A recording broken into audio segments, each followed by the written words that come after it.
mencari keadilan, Pak. Dan saya berpandangan begini, Pak. Jangankan triliun, kita bicara jutaan pun kalau masyarakat merasa di situ ada ketidakadilan, kita sebagai APH harus bertindak. Gitu. Jadi kita jangan menunggu, nilainya berapapun kita hadirkan rasa keadilan di masyarakat. Gitu. Tidak perlu dia triliunan sekian banyak, tidak perlu. Yang penting kita lihat masyarakat mencari keadilan. Itu yang pertama, Pak. Dan yang kedua, tentu saya mendorong untuk ini, Pak, beberapa kasus yang seperti ini biasanya hanya di level operasional saja yang ditetapkan tersangka. Contohnya tadi, Pak, sudah naik tersangka. Tapi saya berharap untuk kita menghadirkan rasa keadilan di masyarakat, Pak Direktur beserta jajaran harus bisa mengungkap aktor utamanya ini, Pak. Harus bisa mengungkap aktor utama dan yang menikmati uang ini yang banyak ini, Pak. Tadi Pak Bimantoro Wiono dari Partai Gerindra, berikutnya Pak Gus Abduh atau Gus Abdullah dari PKB. Kami persilakan. Ya, terima kasih pimpinan. Yang terhormat pimpinan Komisi 3, yang saya hormati semua jajaran Polda Jateng yang diwakili oleh Dirkrimsus dan para korban. Kalau dari saya, karena kan kita ada KUHP baru terkait korporasi. Nah, ini bisa salah satunya masuk di Undang-Undang Pidana Korporasi. Kenapa? Karena pidana korporasi itu tidak menggugurkan pidana yang dilakukan oleh individu. Oleh karena itu, bayangan saya ketika korban, apalagi di poin ketiga ini, ya Allah, disabilitas korbannya.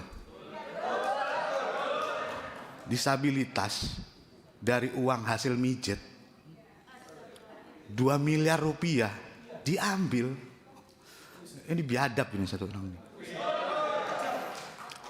Oleh karena itu pimpinan tidak ada alasan untuk tidak segera menahan saudara ini, karena anggapan saya ketika memang nilainya triliunan itu adalah satu godaan ketika para APH ingin melaksanakan tugas secara netral. 4,7, 4,8 triliun itu godaan sekali untuk bisa menghambat penyidikan ini tidak berjalan secara cepat. Mumpung di bulan Ramadan, mudah-mudahan semua setan benar-benar dibelenggu dan para polisi tidak digoda oleh uang 4,7 triliun tersebut. Saya minta, karena sudah 2 kali diperiksa, tidak mungkin tidak bisa ditangkap dan ditahan. Mungkin cukup itu saja dari saya pimpinan. 1, bisa kita terapkan Undang-Undang KUHP baru korporasi. Yang kedua, tidak ada alasan untuk tidak ditahan. Terima kasih. Ya, iya, ini Undang-Undang KUHP baru ya, pasal terhadap korporasi ya. Pak Endang Agustina, tadi Gus Abdul, sekarang Pak Endang Agustina dari Partai Amanat Nasional. Terima kasih pimpinan. Assalamualaikum warahmatullahi wabarakatuh. Yang saya hormati pimpinan dan seluruh anggota Komisi 3, Bapak Paguyuban korban Koperasi Bahana Lintas Nusantara dan Pak Dirkrimsus Polda Jawa Tengah beserta jajaran. Kali ini saya hanya ingin meminta beberapa hal.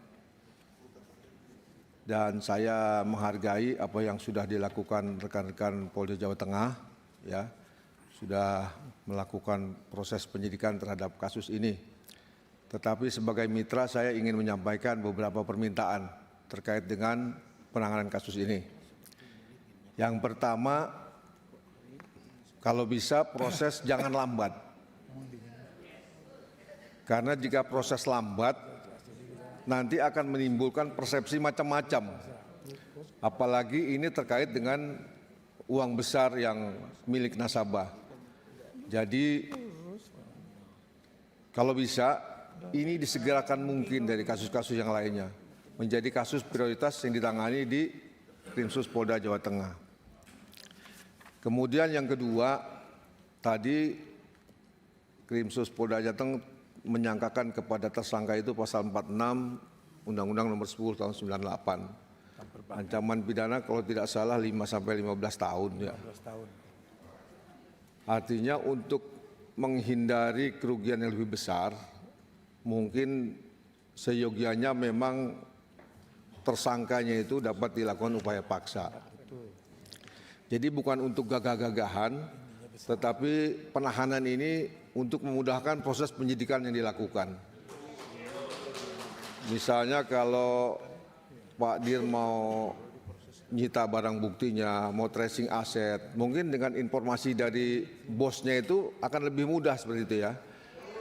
Karena kalau dari anak buahnya, dari staf-staf Kementerian UMKM yang kita harapkan ternyata juga belum memberikan keterangan, kita akan kesulitan.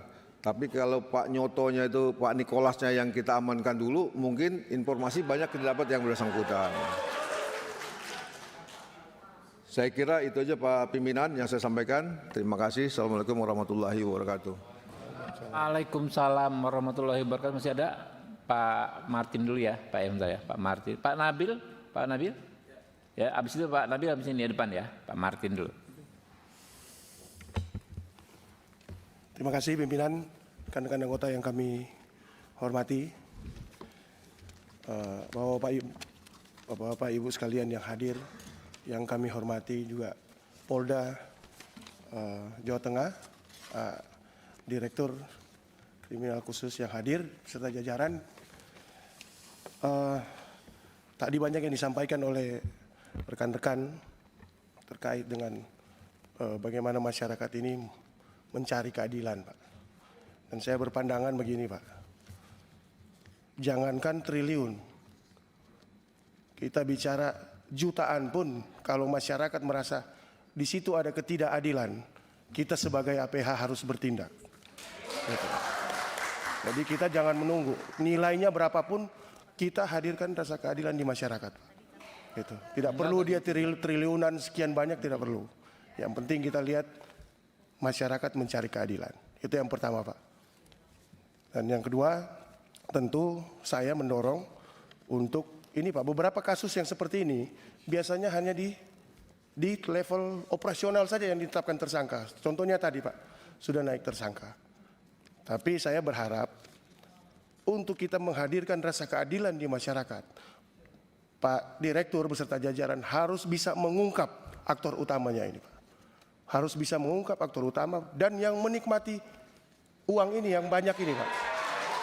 Ini harus bisa diungkap, disitulah Bapak hadirkan rasa keadilan di masyarakat.